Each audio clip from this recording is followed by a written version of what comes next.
Hello and welcome back to my channel. I'm Paula Garcia and I'm a child development specialist, and today I'm going to be talking about the case against education. Now, this video was inspired by a book that I read called The Case Against Education: Why the Education System is a Waste of Money and Time. And this book really inspired me to think about all of the things that are issues in our system, all the way from childcare through high school. And I really thought it was so important that I shared this with you all, because as parents and educators, we need to be the advocates for our children in order for them to really truly learn in this ever so changing world.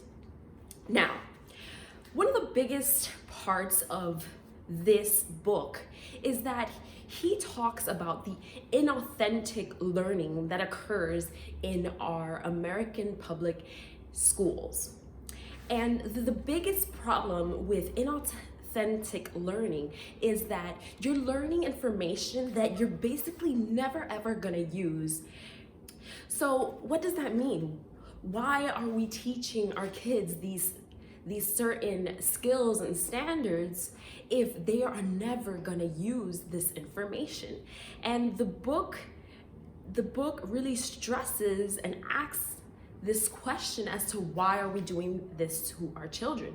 We are literally wasting their time. And I'm gonna give you a couple examples so that you understand. So for example, in history class, our students learn facts, right? And these facts, most of the time, your children will never use. For example, who was the 6th president of the United States of America? I'll wait.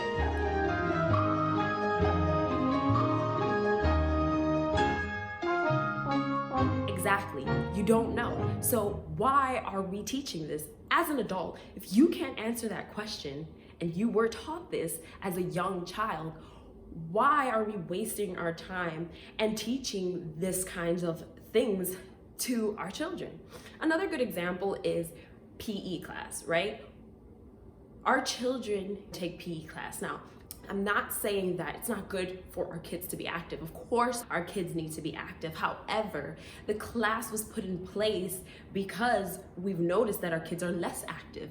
But isn't that because we've become so focused on the academic aspect of what school is, and we have failed to provide our students and our children with the optimal time to just explore and have their authenticity come out through their creativity?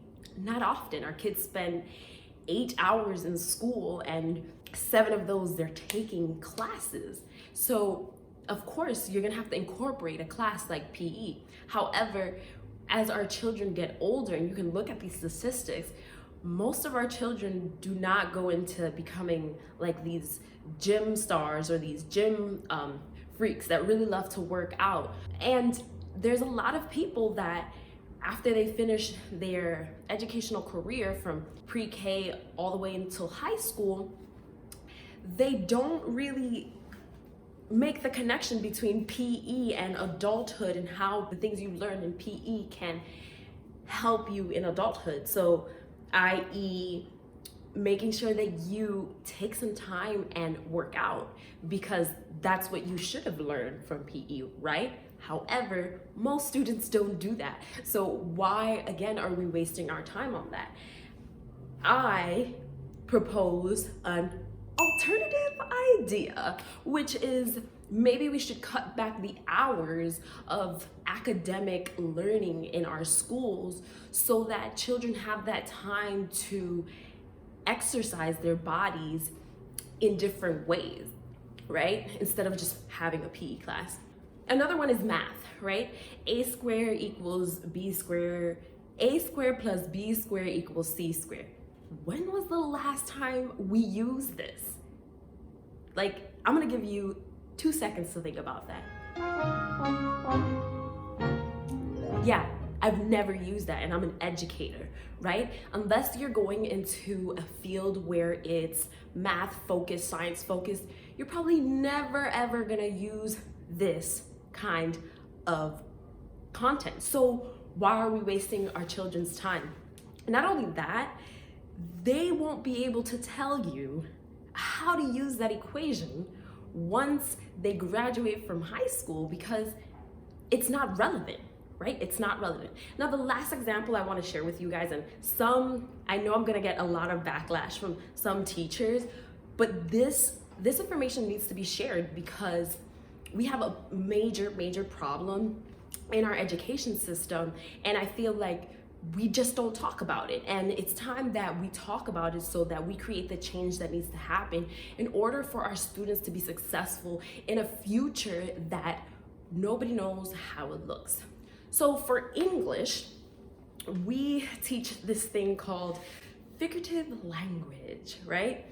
And it's a requirement. Like, children need to know how to identify the figurative language in certain pieces of literature. Now, if you're gonna become somebody that maybe is a creative writer, maybe you should learn that. However, if you're not gonna be a creative writer, when was the last time you had to identify the figurative language in an actual text? I mean, once you leave high school and go on to college, most of the work that you're reading, it's more database research. Again, unless you're doing something focused on creative writing or somewhere where you're gonna have to write a lot, you're not really ever gonna have to identify the figurative language used in a certain piece of text, especially if you're not reading literature that is, a novel or something like that, right? And I know, again, teachers, you can leave your comments below. Let me know what you think. If you want to rebuttal, I'm all down for it. I'm just proposing that we change the structure of what we're doing in our schools.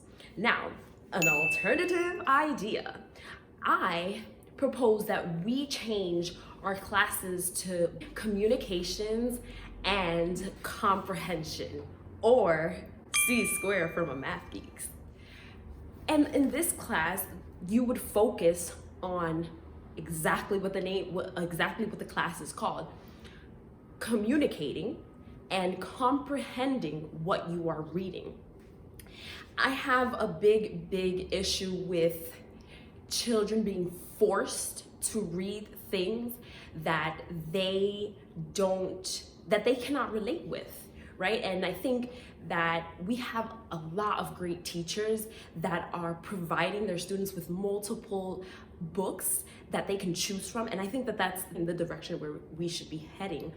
However, not all teachers are doing that, especially in our schools, in our Title I schools, where our kids don't get that much funding into their schools, i.e. they're not doing as well as schools that get a lot of funding, right? So I propose that our students be exposed to many different works of literature, and not just novels and old books like The Life of Julius Caesar or Romeo and Juliet. Why? Because these books are not relevant to our children. And even though a high school student might have learned where Julius Caesar lived through a history class, it's still not relevant to our students. And that is a big issue. Bill Gates, when he reads books that allow him to build on his prior knowledge.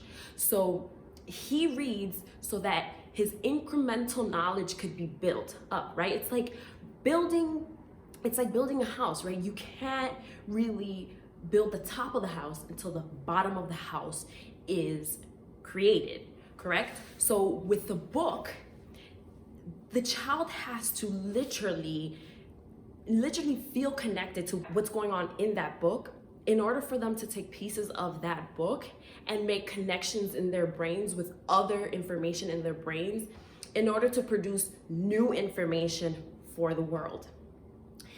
I'm really, really critical about the type of work our students are reading, because in the real world, our kids are reading a lot of research and data and articles. They're not really reading that much books. I'm not saying that they shouldn't read books.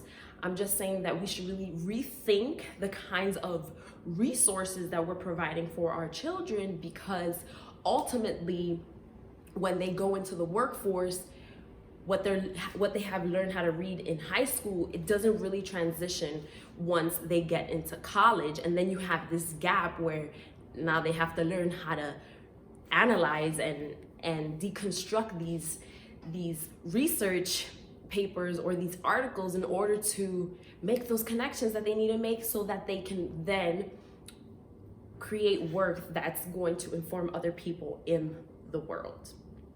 Now, I say all of this, I say that all of this information, a lot of the information that we're teaching our kids is useless, because not only do they not use it once they leave high school, right? They only use it for the test and they only remember it for the test.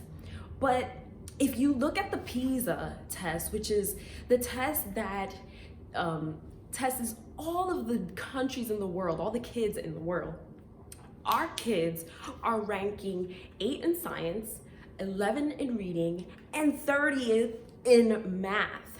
Needless to say, I have my own analysis and criticism on standardized tests, but we're doing really bad. So what are we really doing in schools? That's my whole point. What are we doing in schools if our kids are not even able to compete with the rest of the world?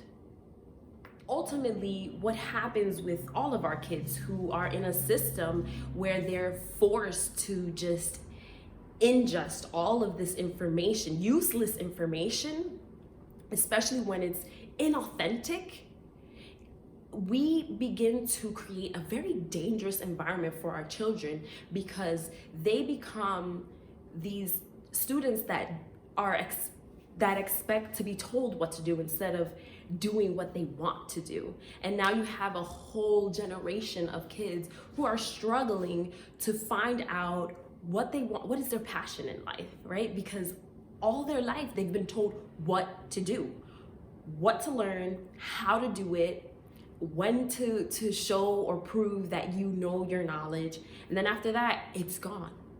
So it's a very, very dangerous environment that we are creating for our kids, and I really, really recommend that we start rethinking about what we are doing with our students. And I also say this because it's so worrisome to me, because I see this creeping into childcare centers where you ask your child care centers, okay, so what are you really teaching our kids? And the first thing they say is their ABCs, their colors, and their shapes. And I'm not saying that kids shouldn't know this information, especially 0 through 6, or be exposed to this information. However, I think that if that's what you're telling parents, then your priorities are wrong, because when your kids are so young, they need to learn through that incremental process. So for example, my son, he's 1 year old and he's talking now. But before he started to talk, he made coos, and then he made gurgling sounds, and then he started to babble, and then he started to make actual 2-sound words. So he would say mama, he would say papa, and then he started to connect different sounds to make words, right? So now he can say agua, which is water in Spanish. He can say outside. But he was able to learn how to speak through incremental knowledge, as I just explained. It's not like one day he just got up and said, mama, and he skipped the coos and the gurgles and the babbles. No, that was the incremental knowledge that he had to learn in order for him to get to where he is. And that concept, I think it's so important that we carry it out throughout our children's developmental stages, because ultimately that's how humans learn. That is how humans learn. Humans use resources that are going to add to the knowledge that they already have in order to produce new information.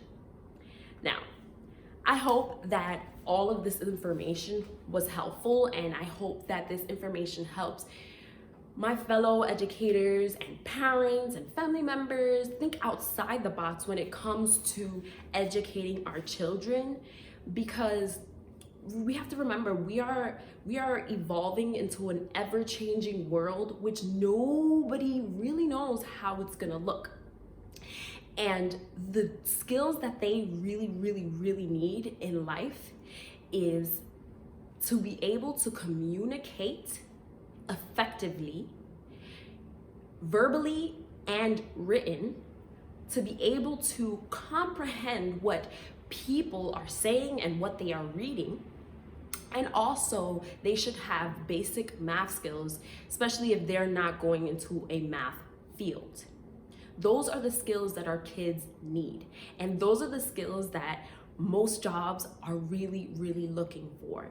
And if we don't focus on those skills throughout our children's lives, we're gonna have a lost society who is not able to communicate and read the correct way because we focused on the wrong things throughout their educational career. I propose an alternative idea that we allow our students to really guide the learning, and us teachers and parents, we should be the facilitators of their learning, allowing our students to be authentic in their learning and guiding themselves by their learning. And we're there to help provide them with resources that they need, or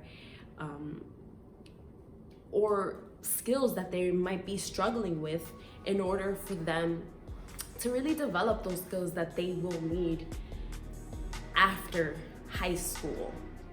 So I hope that this video was helpful. If you think that there are any other educators or parents out there that can benefit from this information, please share this video. Don't forget to like and subscribe. And if you want to see any other content, please leave a comment in the section below. And I hope to see you real soon in the next video. Thank you.